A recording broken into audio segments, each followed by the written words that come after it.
мирно утро денеска за разлика од синоќешното попладне и вечер кој што ги имавме во Охрид. Како што веќе кажа, тешка сообраќајна несреќа се случи на патниот правец Охрид Свети Наум во близина на хотелот Десарет, на големата угорница, би рекла, на кај градиште, едно од поцрните места, може да се каже, на овој патен правец, затоа што често тука се брза, значи без потреба се избрзува, а патот не го дозволува сето тоа.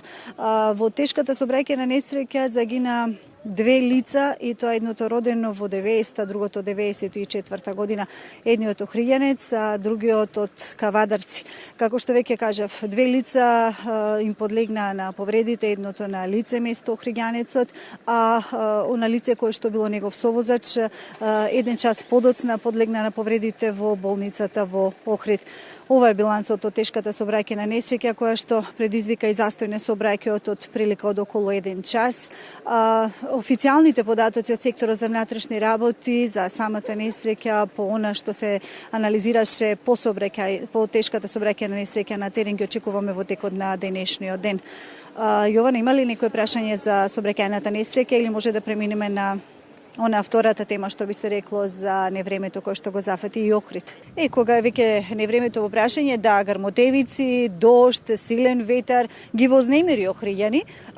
Вакво невреме се знае да зафати во некој ден од август, би рекла. Ние паметиме и минатата година, имавме пред неколку години исто околу 9 август имаше вакво невреме со поројни врнежи од дожд, но сепак за среќа Охрид помина добро. Значи немаме некои поголеми проблеми и потешкоти, и јас би рекла ова се должи на тоа што дури оние црни точки кои што ги имавме на излевање на реки, овој пат немавме такви проблеми. На временото чистење на речните корита си го дава својот резултат. Овој пат немавме никакви поголеми проблеми, сем онаа вознемиреност кај туристите и кај граѓаните, што е многу логично и многу нормално, гледајќи онаа содржина што се случува надвор од Охрид, значи ете и во Скопје, може да се каже, оние најави кои што ги имавме, слики кои што ги гледавме, сепак во Охрид само дожд и грмотевици, но сепак деталите јас би сакала да ни ги соопшти и командантот на штабот за заштита и спасување од Охрид, и како што веќе кажете, заменик градоначалникот на Охрид господинот Ангел Јанев, кој што е мој денешен соговорник и кој што ги има најточните податоци за она што се случуваше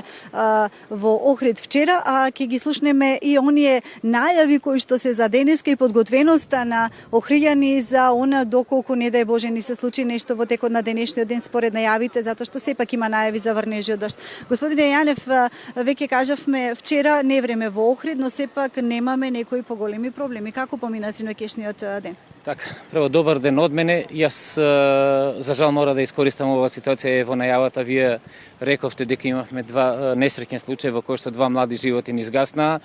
Еве, од името на градот Охрид, од моје лично име, сочувство до семејствата и апел до сите оние кои што ги користат мопедите, до сите оние кои што се родители, кои што се деца повозрасни, кои што возат моторцикли со поголема јачина, да внимаваат, да носат кацига, да внимаваат на условите на сообраќај, да внимаваат, еве имаме дождливо време, тоа дождливо време може да биде и причина за излизгување по сообраќајниците, така да апелите мора да се слушаат и мора сите да интервенираат во таа насока. Било да се службите од една страна, меѓутоа и родителите, семејствата, организациите и така натаму, бидејќи со секоја интервенција, со секој послушан апел, ние веројатно ќе имаме еден живот повеќе и едно срце повеќе да чука во градите на живите луѓе овде.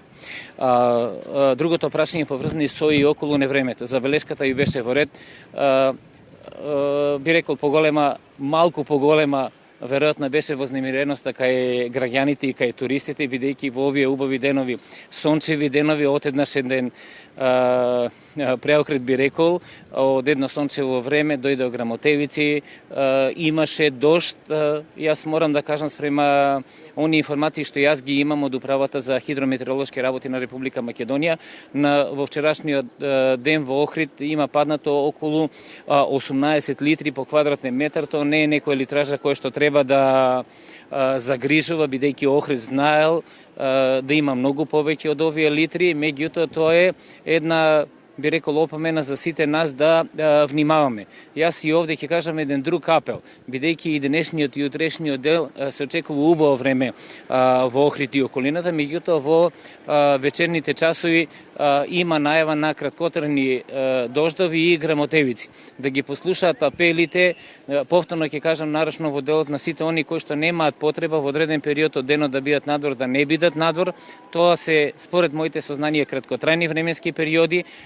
Повторно се очекува мали празнења и грамотевици. Апел е да не се престојува на отворен простор, апел е да не се, во случај на грамотевици, да не се кријат под дрва кои што се настрана од некоја поголема шума и така натаму и така натаму. Во секој случај сите треба да внимаваат на прво на семејството, на околината, на својот имот, па понатаму институциите да си го преземат делото до врските кои што го имаат.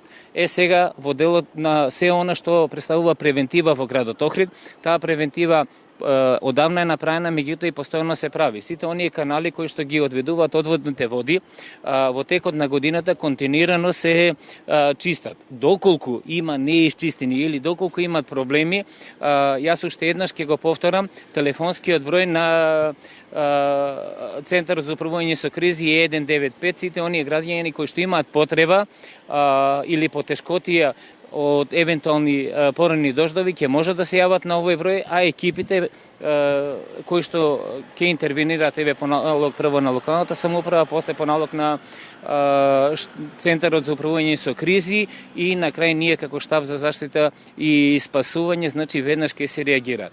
Сега, што е тоа што е на располагање? На располагање се сите јавни предпријатија, овде ќе кажам, значи комуналец, водовод, нискоградба, локалната самоуправа, повторно Центарот за заштита и управување со кризи, штабот за заштита и спасување на локалната самоуправа, не дај Боже, значи може да се интервенираат и некои други структури кои што се потребни. Не очекуваме некака таква потреба. Најавите велат дека невремето, ако го има, ќе биде повторно во некој помал обем и едноставно ќе го одмине Охрид. Да се надеваме дека ќе биде така, но уште еднаш да ги потенцираме оние апели, ова мислам дека тоа е најзначајно во овој момент, доколку дојде до електрични празнења, да не се престојува на плажите, да не се биде на отворено онаму каде што има повеќе дрва, затоа што знаеме дека езерото повеќе привлекува и дрвјата, така да сами да си помогнеме, да не дозволиме потоа да се бараат виновниците или пак да се исправаат некои грешки. Јас уште еднаш ќе повторам во делото одводот на дождовните води. Во Охрид нема тотална канализација, одвоена канализација во која што канализацијата ги одвојува фекалните и дождовните води. Така да голем дел од дождовните води влегуваат во фекалната канализација. Таа понатаму ги води тие води во колекторот кој што ги прочистува, меѓутоа во случај на поголеми врнежи колекторот нема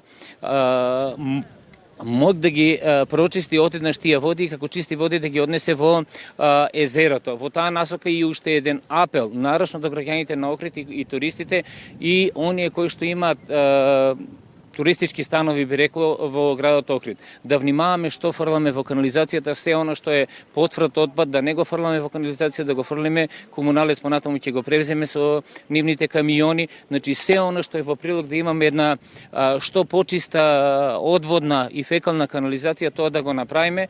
Од друга страна, тоа повлекува малку поголемо користење на електрична енергија, што пак може да донесе до пад на системот за напојување со струја.